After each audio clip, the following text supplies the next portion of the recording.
Good morning, welcome to Walking Boxing. It is Friday, January the 17th, 2025, and I'm currently in the middle of a football oval because Neil is, instead of going around the oval like he normally does, has decided he wants to go across it, but he doesn't really want to go in the direction I want to go. So as I'm going along, I'm just shuffling him along at my feet because he's trying to stop and turn around and go the other direction we've already came. It gets a little bit frustrating sometimes. The first half of the walk, it's all good because he's pretty much a bullet out of the gate, can barely keep up with him. And then when we have to change direction and go home is when he digs his heels in and takes his time, and takes us about 45 minutes to walk, probably about 500 metres. So it's all in good fun. He enjoys it. It's actually nice and cool today, which is good. So he's not really struggling today, is Neil. But enough of Neil. This is my show. So been a bit going on as usual. I have seen probably for how long? George Kambosos, the fight announcement coming soon. George, let's get a move on, mate. We need content for these walks and shows and everything else. I saw another post just last night. Big announcement coming soon. Now, I actually spoke to George at the Opataya and Nyika fight, after the fight. And just after the fights were all over and everyone mills around and chats and talks and gets their photos and all that sort of stuff. And I just was walking through the main, walking through the main sort of hall, stadium 4, whatever the hell it is, and he was there, and I had a quick chat to him. I said, "Now George," I said, "come on, man, Noonan Boy's giving me nothing at the moment." Noonan Boy's his right-hand man, of course, with Australian Boxing Central, Noonan Boy Promotions, and said, "Noonan Boy's giving me nothing. I've asked him 100 times. Give me some info, mate. What's going on?" And he just smiled and he said, "All in good time, brother. All in good time. It'll be announced next week." Well, George, it's Friday. That was 9 days ago I spoke to you, so let's get a move on. We need stuff to talk about on these walks, but by all accounts, it is a former world champion, so just like George always does, he's not taking any shortcuts. He, as they say, always dares to be great, and could easily have taken just a whoever fight just to get himself back in the mix, but if it is the case he's fighting a former world champion, well, it's probably again just indicative of George Kambosos as a fighter, what he's done throughout his career. He's always aimed for the big fight, so I'm sure whoever it will be a notable opponent. Neil at the moment is like a ship without a rudder. He's just walking everywhere. Come on, man, home is this way. So yeah, well, hopefully we get an announcement soon. Now, it is going to be March in Sydney. That is a given. So now, as I said, it's just a matter of who is going to fight. So just another addition to, well, all the pieces are coming together for the year, aren't they? Just another addition to what's going to be a hot boxing calendar in Australia this year. We've already had the first No Limit show announced. Now, there is rumours also that Skye Nicolson will fight on that Kambosos card. This way, man, come on. Fair income. It's like it's a workout, just trying to keep him on track. Now, allegedly or apparently, whatever you want to call it, the contracts for Skye to fight Tiara Brown have been sent, according to Skye. That's a tough fight for Skye. I think she can win, or I think she will win. Tiara Brown, look, Skye has had a lot of criticism from a lot of parties from the boxing world, I suppose, the fandom, about not fighting anyone really of note, really just playing it safe against specific type of opponents, not big punches, not really aggressive, not overly skilled, and not, I don't think, in the top or the upper echelon of the featherweight division. So it's good to see that she has, well, if this all comes about to step into the ring with a legitimate contender and a really very, very good fighter in Tiara Brown. So we'll go this way, man.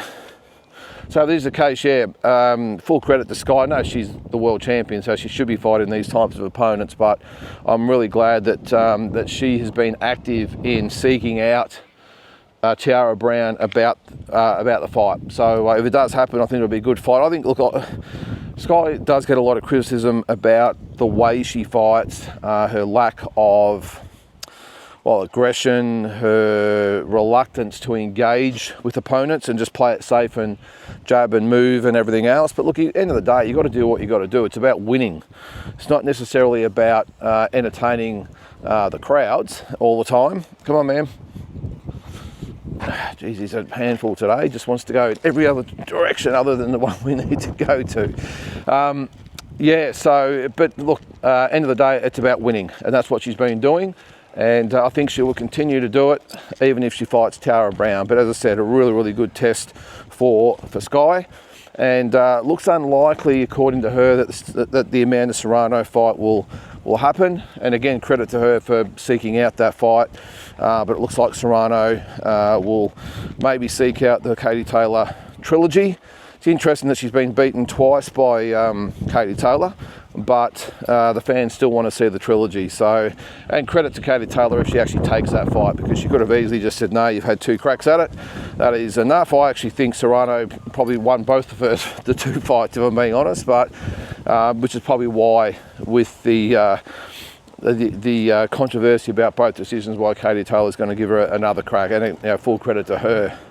Now, we've spoken at length in the last few days about Eubank and Benn, Garcia and Haney, Tyson Fury's retirement, who's Anthony Joshua going to fight. But look, those things continue to sort of dominate the news at the moment. And again, we're only early in the year. What is it? Still only mid-January. So lots of things going to happen. But one thing that struck me is that Turki Al-Alshikh is really into these multiple fight deals now, and both of those fights, Eubank, Benn and Haney, Garcia, looks like he's looking to sign up those trilogies or potential trilogies or whatever it might be with those fighters. Probably more of a 2-fight deal with the Eubank and Benn situation, but who knows, if it's one each they might fight a trilogy, I don't know. But on the Haney and Garcia front, he wants them to fight in, when is it? What was it? October, I think it was, which is a long way out to schedule a fight, isn't it? A rematch, October. It'll be 18 months since their other fight. But the interesting thing for me is that they're looking to give both guys tune-ups in May on the same card in New York, I think it was. Now, that's okay. Give the guys a tune-up. If they've both agreed to an October fight, that's great. But to give, again, strange, but that's fine as long as the fight's set. But it's both guys looking to have tune-up fights, which is the thing that surprises me. Not the fact they're having tune-up fights, it's who the proposed opponents are. Now, for Ryan Garcia, they're talking about Teofimo Lopez. Now, first of all, when has Teofimo Lopez ever become a tune-up fight? This guy, I think, is the best 140-pound fighter in the division. Why would you fight him as a tune-up? I think Teofimo Lopez beats Ryan Garcia. Now, apparently, Turki Al-Alshikh is not worried about the wins and losses on fighters' records these days. He wants to take the UFC approach where it's just the best fight the best, regardless of what their records are and what fights they're coming off, which staggers me. I just think that's probably where Turki Al-Alshikh's inexperience is coming through, because at the end of the day, boxing fans are different to UFC fans, and probably not in a good way. I don't like the fact that if you lose a fight, you're pretty much wiped and you have to work really hard to get back in. And even when you do, fans are very reluctant to take you back on if you have a loss. It's an amazing sort of mindset that we have as boxing fans. But his thing is, well, if he loses to Lopez, it'll still be a massive fight. No, I don't think so. And the massive interest in Haney and Garcia, the rematch with the pay-per-views and all that sort of stuff, I just don't think it'd be there if, for instance, Garcia lost to Lopez, and all of a sudden then the fans will be screaming for Lopez versus Haney. It's a weird thing, this boxing thing. I know, end of the day, Turki Al-Alshikh rules the roost and he'll decide what's going to happen, but that's what the fans will want. So, but interestingly, Teofimo Lopez hasn't sort of denied it. He hasn't confirmed it either, but he sort of put out a few sort of cryptic posts about, yep, all right, here we go. But geez, that is a risky fight. I applaud all concerned for making the fight. I think it's a great fight. I think it's a lot better fight than what Haney and Garcia would be, even though I get it with the theatre of the first one and the controversy why they would want Garcia and Haney instead. But Garcia and Lopez, very good fight. And as I said, I think Lopez wins that fight.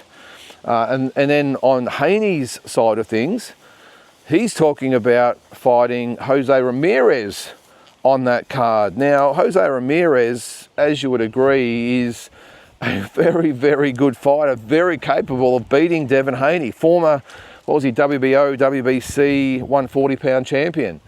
Very good fighter, and again, I think he would give Haney all he could handle.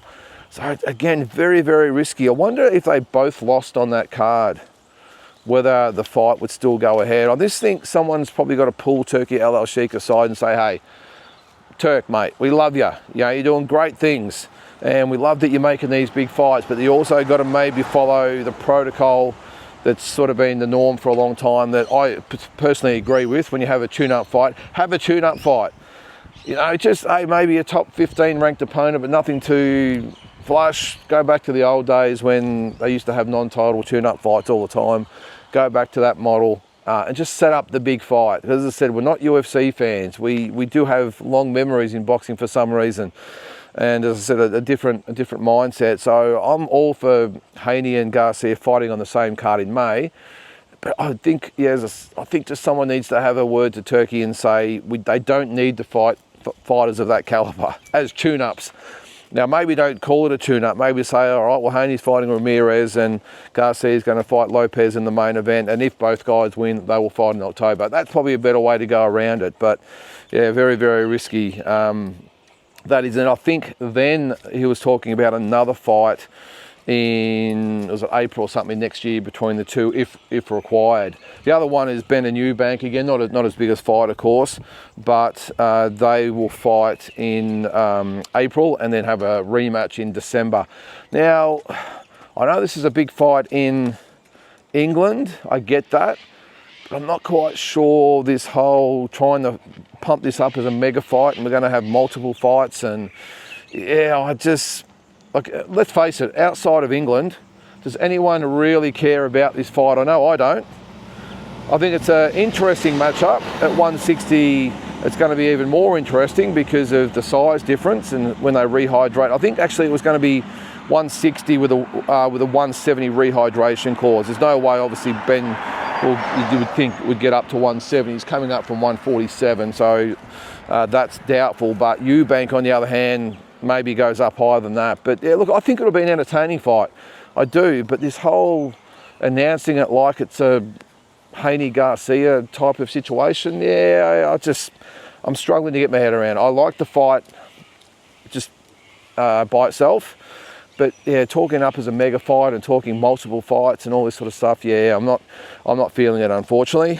But at the end of the day, as I said, Turki Al-Alshikh, he's the king of boxing at the moment, so he'll make the call. He's also been vocal about maybe wanting to make, now that Tyson Fury looks like he's out of the picture, making a Joshua and Deontay Wilder fight. Now, this is probably another one of those fights, I spoke about it the other day, those big fights that just never happen, and I spoke about Joshua and Fury, but I didn't mention Joshua and Wilder. Now, that was the big fight when probably Fury was in his hiatus. I remember when he won the title in 15 and then had some issues outside of the ring, and which was great for him in boxing. He was able to make it back, which was awesome for him. But this is another fight that would probably be a travesty if it never happened. Now, nowhere near, well, it's nowhere near as big as it would have been back in the day, because I think Deontay Wilder's, and to some extent Anthony Joshua, have been exposed as not really those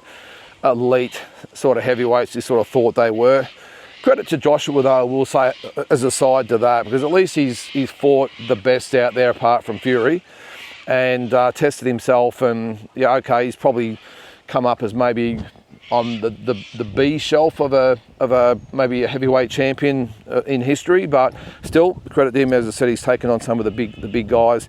Deontay Wilder, look, if I'm being honest, probably sits on the D shelf.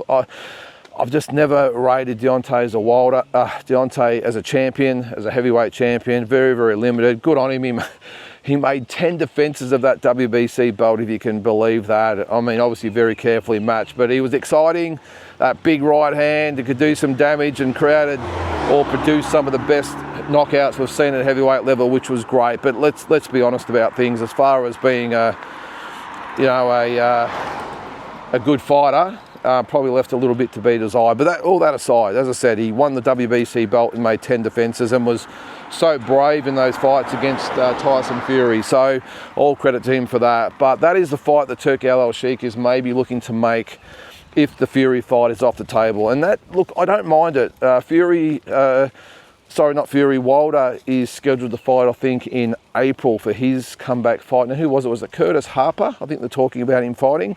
So if you can get past that, again, you're only as good as your last fight. All of a sudden, that Zhang fights and Parker fights get forgotten very, very quickly, especially if it's a big knockout. Fans will be all over Wilder again. So who knows? Maybe that is the fight to make. I said the other day I don't like any of the other fights for Joshua. But if Usyk decides to fight the winner of Parker and Dubois, Fury's out of the picture, it does make sense. It does make sense. I don't mind it.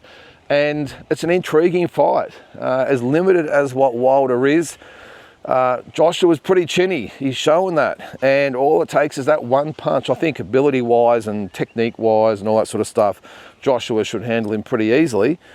But all it takes is that one big punch. The issue is I'm not quite sure Wilder has got the ability to pull the trigger like he did, 5, 6, 7 years ago. I mean, barely laid a glove on Zhang, barely laid a glove on Parker, and I would think that if you can't lay a glove on them, I doubt he would do it against Joshua. But again, all it takes is one of those big right hands, and we could see Joshua hit the canvas again. So it's an intriguing fight, and I think, again, if the Fury fight can't be made, this would be a good one to make. So, speaking of fights to make, Chris Billam-Smith, the former, WBO cruiserweight champion, wants to fight Badou Jack for the WBC belt. This guy, still no mention of Jai Pattaya. Nothing. Will not even sort of mention his name. And I read it and I thought, geez, are you kidding me? Obviously coming off the Ramirez loss. But he said, I'm coming back, I want a belt, and I'm going to go for Badou Jack. I mean, come on, mate. This is the time, if he was serious, to call out Jai Pattaya if he wants a belt. Now, he's got to work his way back, but I just thought, mate, come on. You're gonna target your another belt against Jai Pattaya. Are you kidding me? I understand that Jai is probably tied up with maybe Ramirez in the future and maybe going to heavyweight, but I thought, mate, you still won't mention his name. Even when he's asked by reporters about Jai Pattaya, just doesn't like to even talk about Jai, and I don't blame him. I think Jai would make a real mess of Billam-Smith. We saw what Ramirez did to Billam-Smith. The sort of slow, cumbersome type of fighter that Ramirez is. There's nothing wrong with it, it's effective. But Jai Pattaya is a different beast. Fast, powerful, just a lot better fighter, in my opinion, than what Ramirez is, and a bigger puncher. And I just don't think that would end well for Billam-Smith at all. And perhaps he knows it, which is why he's targeting poor old Badou Jack, who hasn't fought for 2 years. I know Badou Jack's actually the champion in recess, but he is still the champion. So, look, who knows? Who knows? Maybe if he did fight Badou Jack, who's made no mention, I don't think, of returning anytime soon. If they did fight, maybe the winner could fight the winner of Pattaya Ramirez. I don't know. Lots of things that happen, but I did find that amusing that Chris Billam-Smith refuses to put Jai Pattaya's words or his name in his mouth. So anyway, look, guys, that's about it for today. I know I've spoken ad nauseum about Joshua and Garcia and Haney and Benn and Eubank, but that seems to be the only things that people are talking about at the moment in the news. And of course, we're only a couple of weeks away too from, or not even, is it 2 weeks? Yeah, 2 weeks away from Benavidez and Morrell. So plenty to talk about with that fight as we go. And again, George, come on, George, announce who you're fighting. I need something different to talk about in the morning. These other guys have just hogged the spotlight all week. So guys, have a great day, and we will catch you tomorrow.